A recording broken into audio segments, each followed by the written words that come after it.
نماز جو ہے اس کی عادت کیسے ڈالی جائے، اور یہ جو 5 وقت کی نماز ہے، اکثر پیرنٹس جو ہے وہ میرے پاس آتے ہیں اور کہتے ہیں کہ ہمارے بچے جو ہے وہ نماز نہیں پڑھتے، تو اس کے اوپر بھی انہوں نے کہا مجھے کہ آپ ایک ویڈیو بنائیں اور بتائیں کہ کیسے نا مطلب اس کو نماز کی عادت کو پکا کیا جائے۔ تو رسول اللہ صلی اللہ علیہ وسلم کی ایک حدیث ہے جس کا مفہوم ہے کہ اگر لوگوں کو نماز کے فائدے کا اور امپورٹنس کا پتہ چل جائے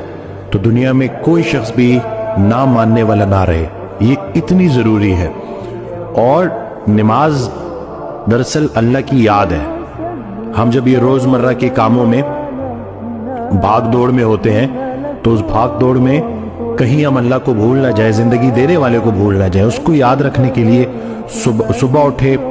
فجر پڑھی، فجر پڑھنے کے بعد اپنے کام شروع کیے، مصروفیات میں بزی رہے، پھر ظہر کا ٹائم آ گیا، پھر نماز پڑھی، پھر اللہ کو یاد کیا، پھر ظہر سے عصر تک اللہ کو یاد رکھا، پھر جیسی عصر آئی عصر پڑھی، پھر سے اللہ کی یاد تازہ ہوئی، پھر عصر سے مغرب کے بیچ میں اللہ کو یاد رکھا، اور پھر عصر سے مغرب کے بیچ میں جو اللہ کو یاد رکھا، کام بھی کیے اور اللہ کی یاد بھی قائم رہی۔ پھر جب مغرب آئی تو مغرب میں پھر وہ یاد تازہ کر لی، پھر عشاء پڑھی اور عشاء کے بعد باوضو سو گئے۔ تو اس طرح سے پورا دن